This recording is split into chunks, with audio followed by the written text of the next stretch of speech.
सवाल यही रहेगा सर, आपने अब तक कितने जो सरकारी एग्ज़ाम है कितने क्लियर किए हैं? जी, मेरा मध्य प्रदेश पुलिस का एग्ज़ाम निकला है, जी। कांस्टेबल का एग्ज़ाम। हाँ। तो उसकी अभी जॉइनिंग आने वाली है। हाँ। और इसके अलावा एसएससी-जीडी का एग्ज़ाम मैंने निकाला है और रेलवे ग्रुप डी का एग्ज़ाम दिया है, उसमें भी हाँ। अच्छे मार्क्स हैं मेरे। हाँ। तो उम्मीद है कि वो भी क्लियर हो जाएगा। हेलो दोस्तों, नमस्कार। आप सभी का एक बार फिर से हमारे चैनल में स्वागत है।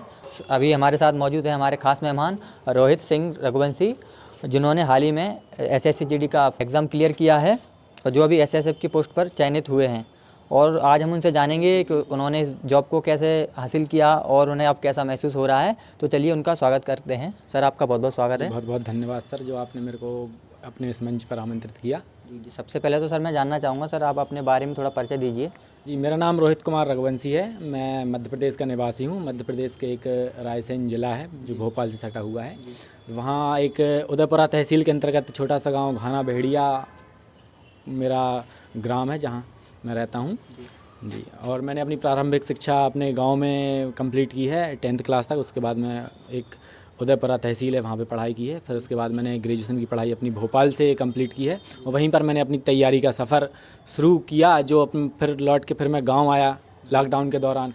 फिर गांव से पढ़ाई करते करते भी मैंने फिर ये एग्ज़ाम क्रैक किया है। जी सर, मैं सर जानना चाहूँगा, सर आपने पहले ऑफलाइन शुरुआत की या ऑनलाइन से? जी, मैंने पहले ऑफ़लाइन शुरुआत की थी, क्योंकि जब मैंने तैयारी स्टार्ट की थी, जब ऑनलाइन का इतना ज़्यादा कुछ बोलबाला नहीं था इस कॉम्पिटिशन एग्ज़ाम के मार्केट में। तो मैंने सबसे पहले ऑफ़लाइन अपनी तैयारी शुरुआत की है। मैंने भोपाल में श्री राम प्रतिभा एकेडमी, जो श्री राम सर हैं जो संचालित करते थे, उनके कोचिंग संस्थान में पढ़ा हूँ मैं। और इसके बाद फिर मैंने 2020 में हम लोग गांव पे आ गए थे कोरोना के चलते हुए। तो फिर मैंने गांव में जाके ऑनलाइन अपनी पढ़ाई की शुरुआत की। तो और उसके बाद फिर मेरा ये एग्ज़ाम निकल गया, तो अभी मैं ये ज्वाइन कर लिया मैंने एसएसएफ। जी सर, अभी जो नए-नए जो स्टूडेंट तैयारी कर रहे हैं, आप उनके लिए क्या बताना चाहेंगे सर? उनके लिए भी ऑफलाइन बेस्ट रहेगा कि ऑनलाइन? जी, उनके लिए मैं कहना चाहूँगा कि आप सबसे पहले यदि संभव हो सके तो आप ऑनलाइन कोचिंग देखिए, यदि संभव हो सके तो। जैसे आप गांव में हैं और आपसे 8-10 किलोमीटर दूर यदि कस्बा है जहां पर ऑफलाइन कोचिंग है, तो आप ऑफलाइन कर सकते हैं। और किस शहर में हैं तो कोई दिक्कत ही नहीं है, आपको बहुत ईज़िली अवेलेबल हो जाएगा। यदि आप संभव नहीं हो पा रहा है ऑफलाइन, तो आप शुरुआत ऑनलाइन से कर सकते हैं। ऑनलाइन बहुत अच्छा माध्यम है, यहाँ आपको घर बैठे सब सुविधाएँ हैं। ऑनलाइन पढ़ने से आपको कई बेनिफिट भी हैं। आपका आने जाने का टाइम बचता है और भी सब कुछ, बहुत ज़्यादा समय की आपको बचत हो जाती है। तो आप संभव हो सके तो ऑफ़लाइन शुरुआत कीजिए और इसके बाद फिर आप ऑनलाइन पे आ जाइए। जी सर, अभी जैसे आपने इस एग्ज़ाम को भी क्लियर किया है, तो सर आप अभी कैसा महसूस कर रहे हैं? जी, मैं बहुत अच्छा महसूस कर रहा हूँ। जब से ये एग्ज़ाम निकला है, मैं बहुत ज़्यादा मतलब अच्छा महसूस कर रहा हूँ। मेरे घर वाले भी बहुत अच्छा महसूस कर रहे हैं। तो बाकी मैं ये भी कहना चाहूँगा बच्चों से कि आप भी तैयारी कीजिए, ताकि ये जो जैसा मैं महसूस कर रहा हूँ, आप भी बहुत जल्दी वो महसूस करना चाहेंगे। जो 2022 की जो वैकेंसी आई एसएससी-जीडी की, निश्चित रूप से आप भी इसमें ज़रूर अपना एक पद अपने लिए प्राप्त कर सकेंगे। और सर मैं अब जानना चाहूँगा, सर इससे पहले सर आपने जो कितने एग्ज़ाम क्लियर किए हैं? जी, मैंने एमपी कांस्टेबल का मेरा एग्ज़ाम निकला है, वो अभी इसी के साथ में निकला है। तो वो क्लियर हुआ है मेरा, और बाकी और भी एग्ज़ाम निकले, लेकिन वो फाइनल स्टेज तक मैं नहीं पहुंच पाया था उनमें। जी सर, मैं जानना चाहूँगा सर, जो आपने एमपी पुलिस और एसएसएफ, मतलब सर इसको ही क्यों चुना? जी, एमपी पुलिस जो है उसमें मेरे को भोपाल ज़िला मिला हुआ था, और एसएसएफ का ये है कि एसएसएफ में जब आपको मिल जाती है तो आपको परमानेंट दिल्ली ही पोस्टिंग इसमें रहती है। तो मैंने इस वजह से और चुना कि मैं दिल्ली में रहना चाहता था और बाकी अपनी और तैयारी को आगे बढ़ाना चाहता था, इसलिए मैंने दिल्ली सेलेक्ट किया। और सर अब मेरा सबसे आपसे पहला यही सवाल रहेगा सर, कि हमारे बहुत से स्टूडेंट हैं सर, वो यही जानना चाहते हैं सर, क्या रणनीति रहनी चाहिए कि मैथ को कैसे क्लियर करें, रीजनिंग को कैसे क्लियर करें, जीके एंड जीएस को मतलब कैसे कंप्लीट करें? देखिए, सबसे पहले मैंने आपको बताया थी मंथली टारगेट बनाया हर सब्जेक्ट के। आप जैसे एसएससी-जीडी के बारे में हम बात करें तो इसमें 4 सब्जेक्ट हैं आपके। आप देखें हिंदी, जैसे आपका हिंदी है तो इस हिंदी में आपके जो टॉपिक आते हैं 8 से 9 टॉपिक सिलेक्टिव टॉपिक हैं, वही इसमें आते हैं। तो आप 9 टॉपिक आप बांट लीजिए, इन्हें 4-4 टॉपिक में बांट लीजिए। 4-4 टॉपिक यानी 2 महीने में आप 8 टॉपिक आराम से कंप्लीट कर लेंगे हिंदी में। आपने उसको कंप्लीट किया, आप उसको मल्टीपल बार रिवीजन कीजिए, ठीक है, आपका हिंदी कंप्लीट हो गया। ठीक है, और 1 से 2 बुकों से आप इससे पढ़ लीजिए। जैसे आपने पढ़ लिया, आदित्य पब्लिकेशन की बुक है, उससे पढ़ लीजिए आपको इसके अलावा रोजगार वेतन के सर की, उससे पढ़ लीजिए। लूसेंट यदि उपलब्ध हो जाए किसी तो उससे पढ़ लीजिए आप। बाकी टेस्ट लगा लीजिए तो आपका एक सब्जेक्ट क्लियर होगा। इसके अलावा हम बात करें मैथमेटिक्स की, मैथमेटिक्स के बारे में मैंने बताया कि आप उसका भी यही कि आप मंथली टारगेट तैयार कीजिए उसमें भी। आप एक मंथ में सबसे पहले ये सोचिए कि हमें 3 टॉपिक मैथमेटिक्स है तो आप 3 टॉपिक एक मंथ में कंप्लीट कीजिए। एक टॉपिक को जैसे परसेंटेज उसमें आप 10 दिन देंगे ना, तो आपका ऐसे ही अगला टॉपिक उसको 10 दिन, अगला टॉपिक फिर उसको 10 दिन, तो आपका एक मंथ में 3 टॉपिक कंप्लीट हो गया। तो मैथ में कितने 15 से 18 टॉपिक हैं आपके, तो 5-6 महीने में मैथ कंप्लीट हो जाएगा। यदि आप और जल्दी कर सकते हैं तो आप एक मंथ में 5 टॉपिक कर लीजिए, यदि आपकी मैथ अच्छी है, जल्दी कवर कर पा रहे हैं आप तो आपका ऐसे मैथ हो जाए कंप्लीट। और ये बहुत ज़्यादा ज़रूरी है, मैं बताना चाहूँ, कोई सा भी टॉपिक आप पढ़ रहे हैं, कोई सा भी सब्जेक्ट पढ़ रहे हैं, तो उसको पढ़ने के बाद आप उसके मॉक टेस्ट ज़रूर लगाएँ। सब्जेक्ट वाइज उसके टॉपिक वो मॉक टेस्ट ज़रूर लगाएं। आप मॉक टेस्ट टेक्स्ट बुक पे लगा सकते हैं, रोजगार विद अंकित सर की पे लगा सकते हैं। आजकल बहुत ज़्यादा प्लेटफॉर्म अवेलेबल हैं आपको टेस्ट लगाने के लिए, तो टेस्ट लगाना बहुत ज़रूरी है आपके लिए, ताकि आपको पता चल पाए कि मेरा ये टॉपिक वाकई कंप्लीट हुआ है भी कि नहीं। मैं आपने तो पढ़ लिया, पता चला कि मैंने ये टॉपिक पढ़ लिया, लेकिन बाद में आउटपुट क्या निकला, आपको उससे क्वेश्चन बन रहे हैं कि नहीं। सिर्फ आप वो सिलेक्टिव क्वेश्चन ही कर पा रहे हैं क्या जो आपने पढ़े हैं। यदि कोई क्वेश्चन आपको दे दिया ऐसा जो थोड़ा उनने कॉन्सेप्चुअल आपको उलझा दिया, आप कर पा रहे हैं कि नहीं, वो आपका टेस्ट से क्लियर हो पाएगा वो। जी सर, ऐसे ही सर बहुत से जो स्टूडेंट होते हैं सर, वो एक टॉपिक लगा तो लेते हैं, जैसे मैथ कर रहे हैं तो पीछे उसका रिवीजन नहीं करते, वो आगे बढ़ते जाते हैं, फिर वो भूल जाते हैं।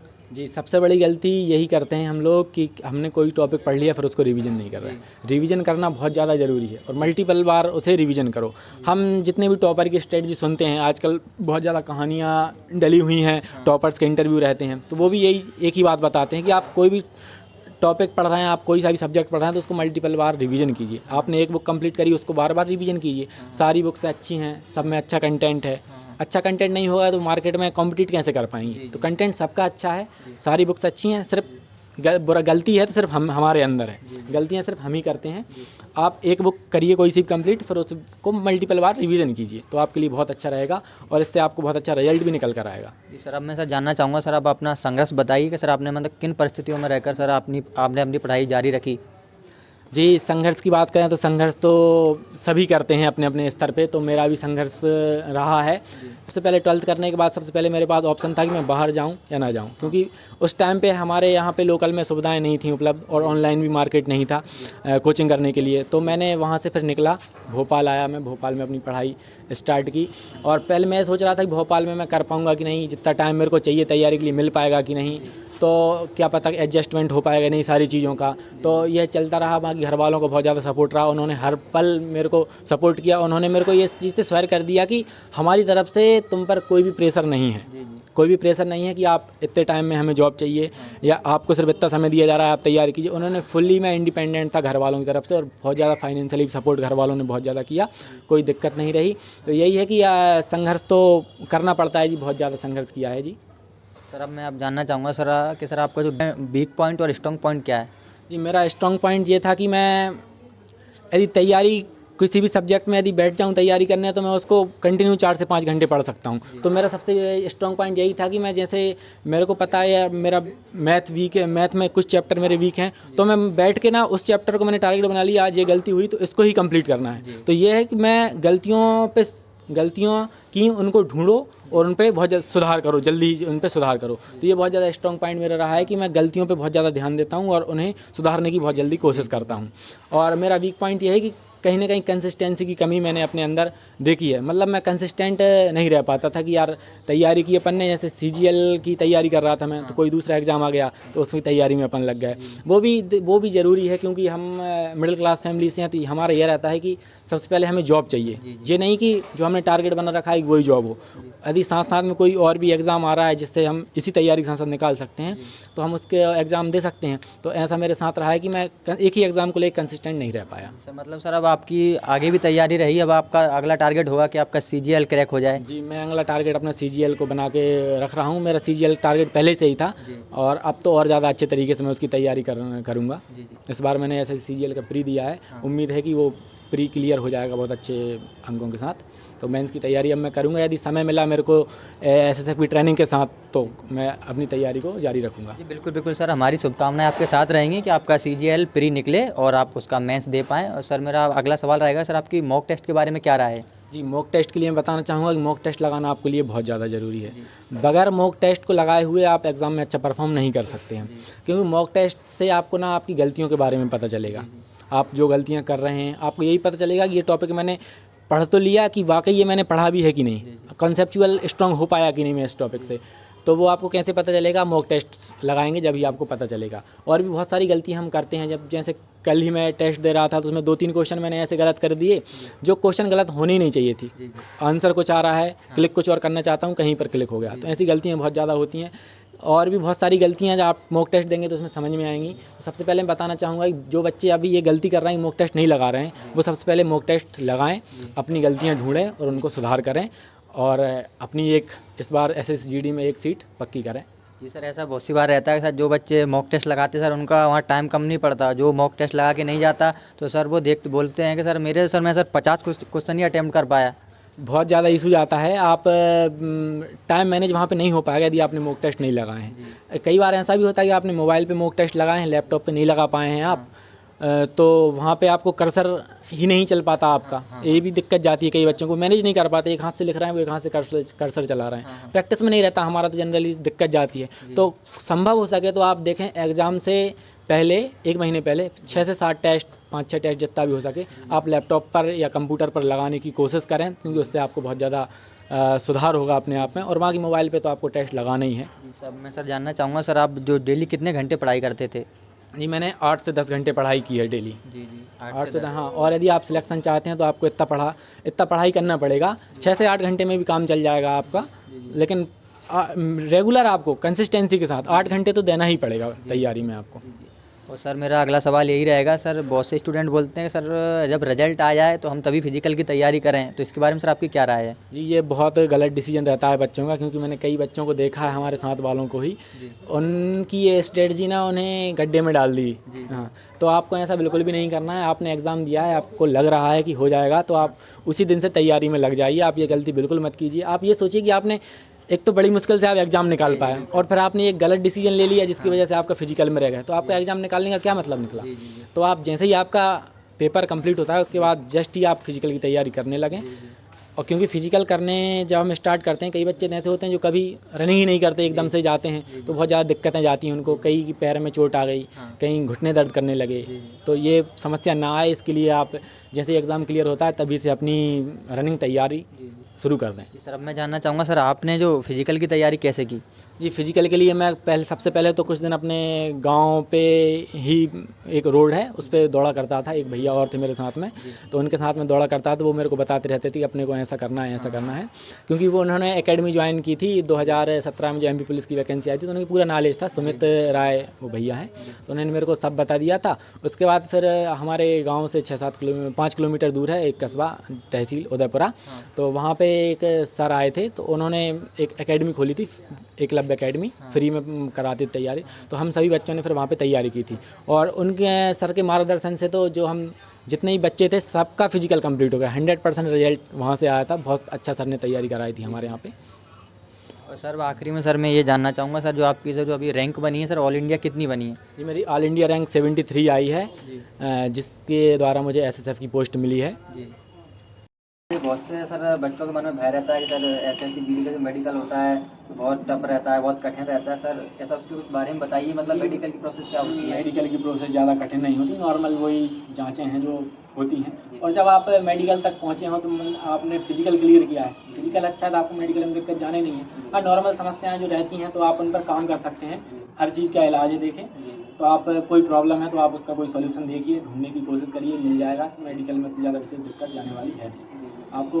आप यदि ओवरवेट हैं और आप मेडिकल में बेनिफिट हो रहे हैं तो आप बताओ इसमें किसकी गलती है? तो इसमें स्टूडेंट की गलती रहेगी। अब ओवरवेट आपको पता ही है कि 75-80 kg मेरा वजन है, अब हाइट कम है तो उसमें कुछ कर ही नहीं सकते। तो ये जनरल चीज़ें हैं, यदि इनमें प्रॉब्लम है तो कोई वो नहीं है। तो बाकी और भी कोई समस्या है तो आप आराम से उसका सॉल्यूशन कर सकते हैं। और सर अगला सवाल यही रहेगा कि सर जो आने वाले बच्चे जो अभी तैयारी कर रहे हैं सर, उसके लिए अगर आप कुछ टिप्स बताना चाहें? उनके लिए यही टिप्स है, आपके पास बहुत कम समय बचा है, आप जितना ज़्यादा हो सके उतना टाइम अपनी पढ़ाई को दीजिए।